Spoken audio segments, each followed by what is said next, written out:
Hello viewers, आज हम करेंगे NCERT exemplar class 10th exercise 8.4 का question number 8। A vertical tower stands on a horizontal plane and is surmounted by a vertical flag staff of a height h. At a point on the plane, the angle of elevation of the bottom and the top of the flag staff are alpha and beta respectively.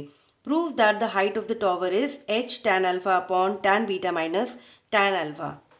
बहुत ही complicated question लग रहा है देखने में, लेकिन काफ़ी easy है। आप जैसे ही डायग्राम बनाएंगे आपको बहुत ही इजीली पूरा क्वेश्चन समझ में आएगा। तो सबसे पहले हम इसको डायग्राम से समझ लेते हैं। देखिए, हमें एक टॉवर गिवन है। सबसे पहले हम टॉवर बना लेते हैं। ये हमारा टॉवर है।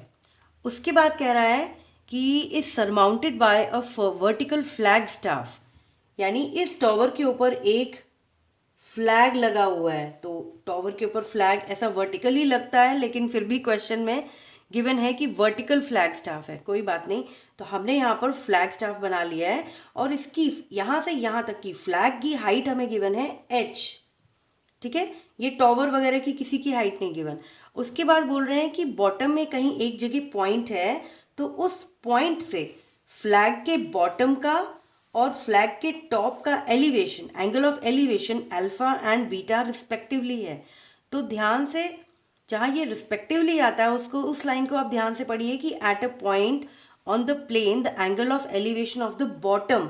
तो यानी बॉटम पहले लिखा है तो उसका एंगल ऑफ एलिवेशन अल्फा होगा, और उसके बाद टॉप तो उसका एंगल ऑफ एलिवेशन बीटा होगा। तो पहले फ्लैग के बॉटम से एंगल ऑफ एलिवेशन बनाते हैं। ये सपोज यही पॉइंट है, तो यहाँ से ये हमारा है एंगल ऑफ एलिवेशन अल्फा। ठीक है, और यहाँ से टॉप से सपोज इस तरीके का है, तो ये वाला पूरा का पूरा ये एंगल है बीटा। ठीक है, अब इस ट्रायंगल को नाम दे देते हैं। ये ए है, बी सी, और ये पॉइंट लेट सपोज पी। तो ये एच हमें कौन सी हाइट गिवन थी? ए पी की, यानी कि फ्लैग की। ठीक है, टॉवर की हाइट को हम कंसिडर कर लेते हैं लेट सपोज टी से, और ये यहाँ से यहाँ तक की पॉइंट को, इस वाले को, बेस को हम लेट सपोज वाई ले लेते हैं, इस लेंथ को। ठीक है, तो ये हमारा डायग्राम बन गया है। अब देखिए, इसमें हमें टी की वैल्यू निकालनी है, टॉवर की वैल्यू निकालनी है। तो ये वाले ट्रायंगल में पहले टैन अल्फा ले लेंगे, फिर ये वाले ट्रायंगल बड़े वाले में टैन बीटा ले लेंगे। तो टैन अल्फा देखिए क्या आएगा,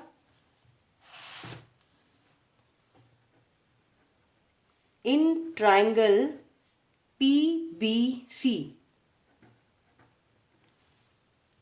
tan alpha equals to perpendicular upon base. Perpendicular क्या है? P B upon base B C.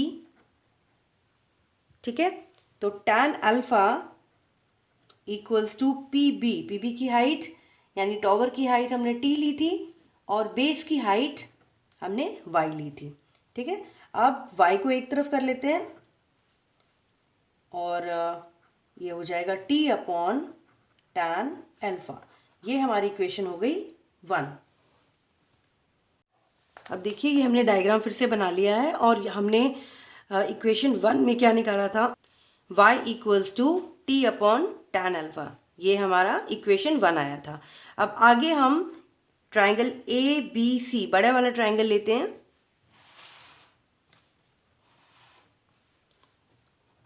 In triangle A B C, अब ए बी सी में देखिए एंगल ऑफ एलिवेशन ये बड़ा वाला बीटा बन रहा है, तो टैन बीटा लेंगे। Tan beta equals to perpendicular, बड़े वाले ट्रायंगल के लिए परपेंडिकुलर क्या है? देखिए, ट्रायंगल ए बी सी के लिए परपेंडिकुलर क्या है? ए बी और बेस क्या है? B C. तो वही हम यहाँ लिखेंगे, tan beta equals to A B upon B C. अब ये वैल्यूज पुट कर लेते हैं। Tan beta equals to A B की वैल्यू, अब देखिए इसमें क्या है, ये ए बी है, यहाँ से यहाँ तक h और यहाँ से यहाँ तक t, तो ये पूरी ए बी क्या हो गई? h plus T upon B C की हाइट है y। ठीक है, इतना आ गया है। अब देखिए इक्वेशन 1 में जो हमने यहाँ पर वैल्यू लाई थी y equals to T upon tan alpha, अगर ये वैल्यू हम y की जगह इस वाली इक्वेशन में पुट कर देते हैं तो हमें y का हमें काम नहीं है। देखिए सॉल्यूशन में जो हमें निकालना है उसमें y कहीं नहीं है, तो y की जगह अगर हम ये पुट करते हैं तो टैन अल्फ़ा भी मिल जाएगा और t तो हमारे पास ऑलरेडी है भी, t की वैल्यू हमारी निकलेगी। तो y की जगह पे हम इक्वेशन 1 से ही वैल्यूज़ पुट करते हैं, तो हमारे पास क्या आएगा, tan beta equals to h plus T upon tan alpha. ये हमने फ्रॉम इक्वेशन 1 ये वैल्यूज़ पुट कर ली हैं। अब इसको सॉल्व करेंगे। देखिए हमारे पास t की वैल्यू हमें निकालनी है, तो इस तरीके से हम इस इक्वेशन को सॉल्व करेंगे कि t हमारा LHS में आ जाए और बाकी सारी की सारी टर्म्स RHS में आ जाएं। तो इसको कैसे करेंगे, देखिए टैन बीटा इक्वल्स टू, इसको सॉल्व कर लेते हैं। देखिए न्यूमिनेटर में h प्लस टी है और डिनोमिनेटर में क्या है, t अपॉन टैन अल्फ़ा। तो ये और ये मल्टीप्लाई होंगे, h plus T into tan alpha. इसको ब्रैकेट में रखना है, दोनों टर्म से इसे बाद में मल्टीप्लाई करेंगे। अगर हम ब्रैकेट नहीं लगाते तो t टैन अल्फ़ा हो जाता और ये h का अलग मतलब गलत हो जाता आपका। और उसके बाद डिनोमिनेटर में ये वाला t।